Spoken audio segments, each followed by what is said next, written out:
Salut, c'est Gianni, bienvenue dans l'épisode numéro 241. Je m'installe tranquillement. Je vais refaire un petit freestyle aujourd'hui. Tu l'as vu dans le titre, on va parler des petits détails dans la vie. Je vais m'appuyer sur une interview de Simon Sinek que j'ai vu récemment, que j'ai adoré. C'est très bien, je pense que j'adore ce personnage. Je vais en reprendre les grandes lignes. On va parler très rapidement, de relations de couple et surtout du pouvoir de la régularité, d'effets cumulés. Et en fait, on va parler de l'idée qu'on a déjà abordée, mais qui est tellement importante que la régularité est bien plus importante que l'intensité. On a un mythe aujourd'hui assez répandu.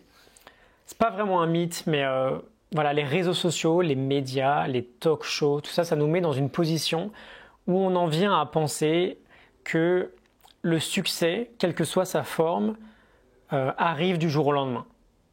Ce sont ces cas-là qu'on met toujours en avant en fait, parce que ça fait des belles histoires et que c'est super vendeur. Mais ça nous trompe en fait, et je vois beaucoup de monde autour de moi abandonner très rapidement lorsqu'ils font quelque chose de nouveau, parce que justement ce succès n'arrive pas assez rapidement à leur goût. Et dans la plupart des cas, je pense que c'est une erreur, mais c'est surtout parce que notre postulat de départ est faux, on est complètement biaisé par une sorte de conditionnement. Sinek nous prend l'exemple du couple en fait. Tu rencontres ton mari ou ta femme pour la première fois, t'es pas amoureux. 5 ans plus tard, t'es peut-être marié et t'es peut-être fou amoureux. C'est quoi la métrique, c'est quoi la mesure qui permet de dire ça, qui permet de dire qu'aujourd'hui il y a de l'amour alors qu'avant il n'y en avait pas? C'est pas juste parce que un jour tu vas lui dire je t'aime. C'est parce que sur une base régulière, sur une base quotidienne et sur du long terme, tu vas faire des actions qui vont prouver que tu es amoureux. Avec par exemple de l'écoute, des petites intentions, enfin tout un tas de choses en fait. Il n'y a pas de métrique en soi pour dire que si tu atteins ce palier-là, alors tu es amoureux. C'est juste une accumulation de petites choses qui prouvent sur le long terme que tu es amoureux. Et c'est la même chose par exemple quand tu veux te mettre au sport, tu vas à la salle de sport, le soir tu te regardes dans la glace et il n'y a aucun changement. Le lendemain tu y retournes, tu te regardes dans la glace, il n'y a aucun changement, etc., etc. Et pareil peut-être au bout de 2 semaines, quasiment aucun changement. Mais si tu penses que le succès arrive du jour au lendemain, ou qu'il doit nécessairement y avoir une mesure du succès, tu abandonnes trop rapidement, quel que soit le domaine. Et ça paraît super évident en fait, c'est la régularité qui paye. On ne s'attend jamais à avoir un couple qui marche du tonnerre avec une confiance incroyable l'un envers l'autre au bout de 2 semaines en fait.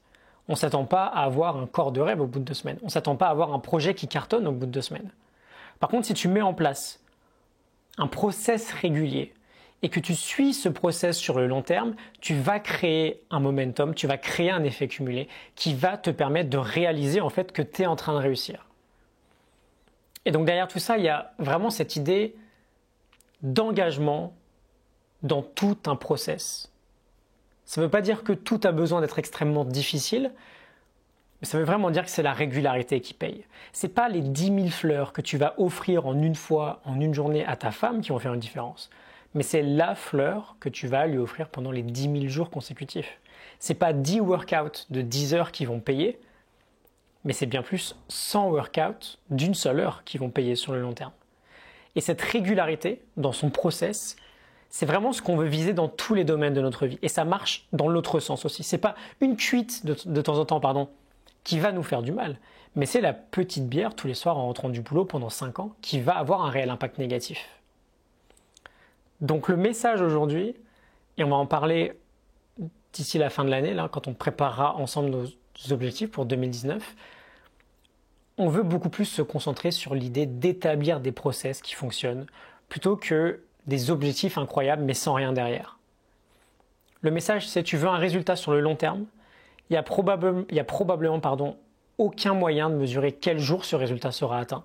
Mais tu dois trouver un process, c'est-à-dire une ou des petites actions dans lesquelles tu vas avoir confiance, que si tu les exécutes sur une base très régulière, le résultat viendra automatiquement. On ne sait pas quel jour il viendra, on ne sait pas quel jour tu atteindras le résultat que tu souhaites, mais on est persuadé que si tu t'en tiens au process régulièrement, quoi qu'il arrive, ce jour il arrivera. J'en ai installé plusieurs cette année, certains avec succès, d'autres avec plusieurs ratés.